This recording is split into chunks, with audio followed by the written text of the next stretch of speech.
US embassy Iran पर हमला और एक फेक सीआईए मूवी, आखिर इन सब का आपस में ताल्लुक क्या है? आइए जानते हैं आज की इस वीडियो में। 4 नवंबर 1979 ईरान के कैपिटल तेहरान में यूएस एम्बेसी पर हजारों लोगों का हमला हो जाता है और इनके टारगेट पर होते हैं 58 यूएस सिटीजन्स जो कि डिप्लोमेट ऑफिसर्स हैं। प्रोटेस्टर्स इतने ज़्यादा होते हैं कि उनको देख के ही एम्बेसी अपनी सिक्योरिटी को गिव अप कर देती है और इन 58 में से 52 यूएस सिटीजन्स को इजीली कैप्चर कर लिया जाता है। इन प्रोटेस्टर्स की सिर्फ एक डिमांड थी कि कैंसर ट्रीटमेंट की वजह से जिस शाह ऑफ ईरान को अमेरिका ने असाइलम दिया हुआ है उसको ईरान में वापस भेजा जाए ताकि उस पर ट्रायल शुरू किया जा सके।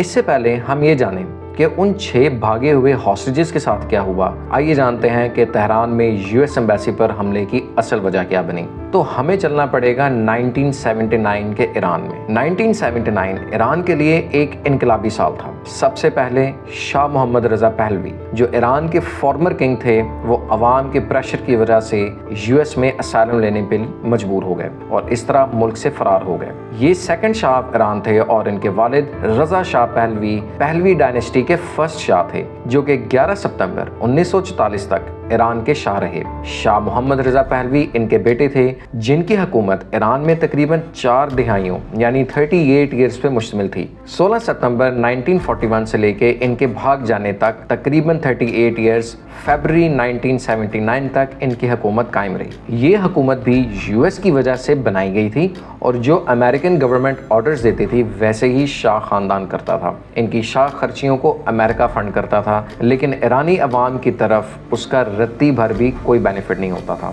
ईरानी तेल को भी अमेरिका ने अपने कब्जे में रखा हुआ था। अगर यूं कहा जाए कि शाह ऑफ ईरान उसकी एक पपेट गवर्नमेंट थी तो गलत बिल्कुल नहीं होगा। उसी वक्त थी जब शाह ऑफ ईरान और उनकी फैमिली अमीर से अमीर तर हो रही थी और उनकी शाह खर्चियाँ ही नहीं ख़त्म हो रही थी, तभी एक आम ईरानी के लिए 2 वक्त का खाना खाना भी मुश्किल हो चुका था। इतनी ज़्यादा डिवीज़न ऑफ इनकम के बेसिस पर और 40 साल बेबसी की वजह से ईरानियन अवाम के दिल से शाह ऑफ ईरान की रिस्पेक्ट बिल्कुल ख़त्म हो चुकी थी। एहतजाज, तोड़फोड़ और अवामी गुस्सा अपने उरूज को पहुंच चुका था। शाह ऑफ ईरान की एक सीक्रेट पुलिस भी थी जिसका नाम था सबक और इसका एक ही मकसद था, हर किस्म की अपोजिशन और आवाज़ को मुकम्मल तौर पे दबा दिया जाए, जिसमें मैस अरेस्ट्स, सजाए मौत और फोर्स्ड डिसअपीयरेंसेस भी शामिल थीं। ये बिल्कुल वैसा ही था जैसे मोअम्मर कज़ाफ़ी, सद्दाम हुसैन और सीरिया का बशार अल असद करते थे। इन सब के ही बीचों बीच आयतुल्लाह रूहुल्लाह ख़ुमैनी जो कि मुल्क बदर थे वो वापस ईरान पहुंचते हैं और कुछ ही हफ्तों में अवाम की सपोर्ट हासिल करते ही शाह ऑफ ईरान का तख्ता पलट देते हैं और इसको इंपीरियल स्टेट ऑफ ईरान से इस्लामिक रिपब्लिक ऑफ ईरान में कन्वर्ट कर दिया जाता है। इस्लामिक रिपब्लिक ऑफ ईरान में शाह ऑफ ईरान के किसी भी किस्म के ऑर्डर्स और पुराने कवानीन लागू नहीं होते थे।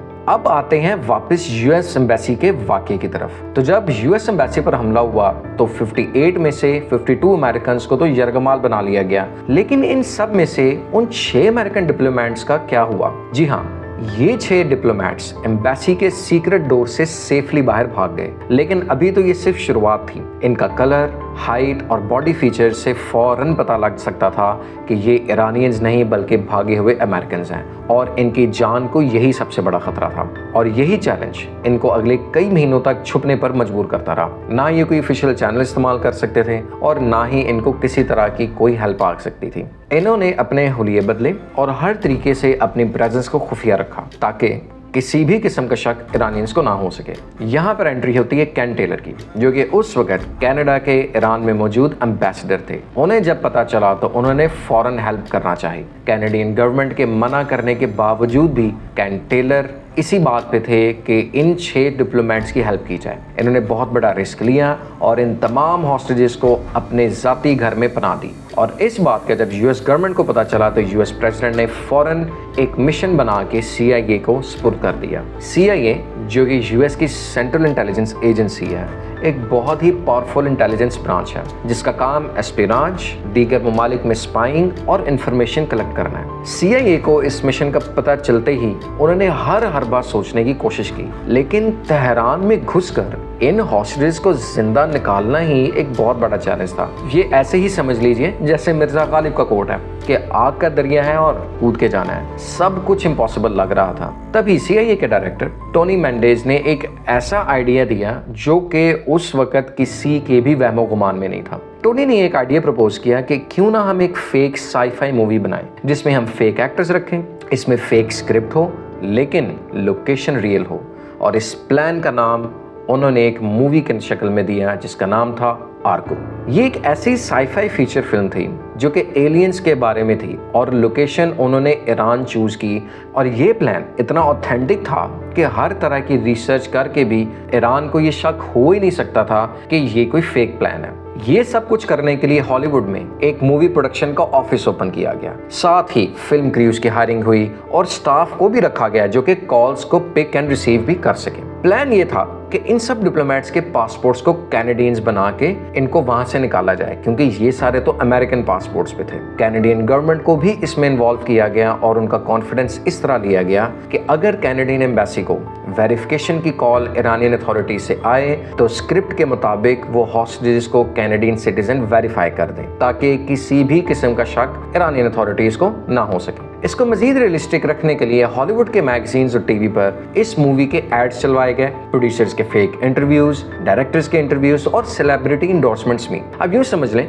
जैसे कि हाल ही में मिशन इम्पॉसिबल रिलीज हुई है, उसने जिस तरह की प्रमोशन टीवी पे और सोशल मीडिया पे की, सोशल मीडिया इन्फ्लुएंसर्स और पॉलिटिशियंस के साथ मिलके उसी तरह की ही प्रमोशन उस वक्त आर्गो की हुई थी। जब इतनी रियलिस्टिक प्रमोशन होगी तो इस पर शक आखिर जाएगा कैसे? जब स्क्रिप्ट तैयार हुआ तो उसके मुताबिक तमाम 6 डिप्लोमेट्स को अलग अलग रोल्स असाइन हुए। एक को स्क्रीन राइटर, किसी को डायरेक्टर, किसी को एक्टर और किसी को सिनेमाटोग्राफर, ताकि मिशन बिल्कुल असली लग सके। ये सच साबित करने के लिए इन डिप्लोमेट्स को मूवी स्क्रिप्ट के साथ साथ बिजनेस कार्ड्स, फिल्म ब्रोशर्स और मार्केटिंग मटेरियल भी दिया गया। ये थी डॉक्यूमेंटेशन की हद तक की तैयारी, जिसे हम कहते हैं कंप्लीशन ऑफ फेज 1। अब शुरू होता है फेज 2। ये है एक्चुअल मिशन इम्पॉसिबल, जिसकी थी इम्प्लीमेंटेशन। टोनी मेंडेज जनवरी 1980 में तेहरान ट्रैवल करते हैं as a simple Canadian film producer जो कि फिल्मिंग लोकेशन स्काउट करने गए हैं। इनके साथ हैं तमाम सपोर्टिव डॉक्यूमेंट्स, बिजनेस मटेरियल,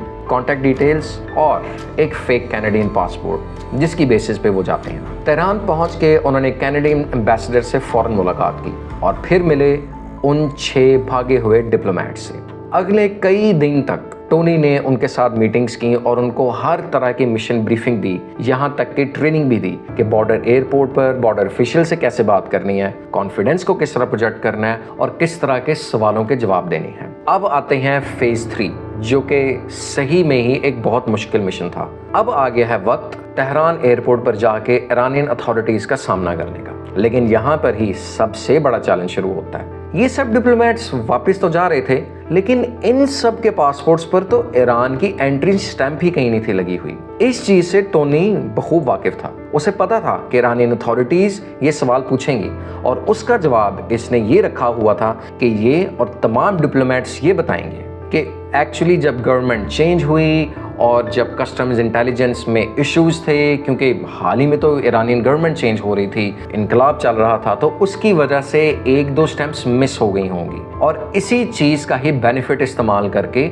उन्होंने इसको कॉन्फिडेंस से जवाब दिया। आखिरकार टोनी और 6 डिप्लोमेट्स तेहरान एयरपोर्ट पर ये स्टाफ रेगुलर विजिटर्स की तरह गुजर गया और जब ईरानियन अथॉरिटीज ने वेरिफिकेशन की तो एग्जैक्टली वैसे ही जवाब दिया जैसे कि टोनी ने इन सब की ट्रेनिंग की थी। आखिरकार टोनी और ये 6 डिप्लोमेट्स स्विस एयरलाइन में ऑन बोर्ड हो चुके। ये फ्लाइट जा रही थी स्विट्जरलैंड के शहर ज्यूरिख। जब ज्यूरिख लैंड होते साथ ही इन डिप्लोमेट्स को यूएस इंटेलिजेंस ने अपनी तहवील में ले लिया और चुपके से यूएस में वापस भेज दिया। ना कोई खबर, ना कोई मीडिया अटेंशन, ना कोई वीडियोस, किसी किस्म का कुछ भी इंफॉर्मेशन पैकेज लीक नहीं हुआ।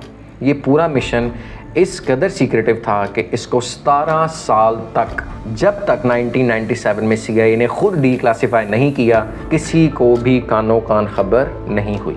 ये तो यूएस से चले गए, बाकी के 52 हॉस्टेजेस का क्या बना? 444 डेज, यानी कि तकरीबन कमोबेश कोई 1.5 साल तक वो यरगमाल बने रहे। और जैसे ही यूएस में एडमिनिस्ट्रेशन चेंज हुई और रोनाल्ड रीगन ने प्रेसिडेंशियल इनॉग्रेशन की और वो प्रेसिडेंट बने, The responsibility is fully my own.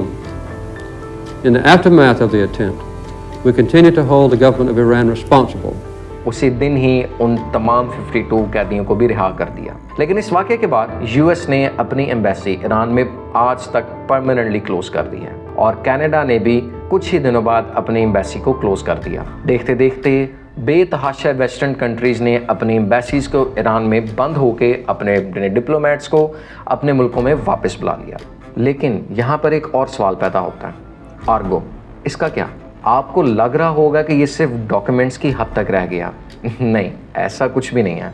अगर आप इस वाक़े पर मज़ीद जानना चाहते हैं तो आप इसी नाम से बनी हुई एक हॉलीवुड मूवी देख लें, आर्गो, जिसको 2012 में रिलीज़ किया गया। इस मूवी ने सिर्फ और सिर्फ 44 मिलियन यूएस डॉलर्स की लागत से 232 मिलियन डॉलर्स बनाए और उस वक्त की टॉप नॉच मूवी भी रही। ये मूवी इस कंप्लीट सिनेरियो पे बनी है। मतलब जो मूवी सिर्फ डॉक्यूमेंटेशन की हद तक सीआईए ने बनाई थी, हॉलीवुड ने उसी मूवी के नाम पर इस पूरे वाक़े को एक एक्चुअल मूवी में कन्वर्ट कर दिया। तो ये था ये पूरा वाक़या और कैसे फेक फिल्म से 6 डिप्लोमेट्स की जान बचाई गई और कैसे आगे सिनेरियो चेंज हो गया ईरान के लैंडस्केप का। अगर आपको ये वीडियो अच्छी लगी तो हमारे चैनल को ज़रूर सब्सक्राइब कीजिए और हमें कमेंट्स में बताइए कि आप अगली वीडियो किस टॉपिक पे देखना चाहते हैं। अपना बहुत ज़्यादा ख्याल रखिएगा। टेक केयर, जज़ाकल्लाह खैर, थैंक यू, अल्लाह हाफिज़।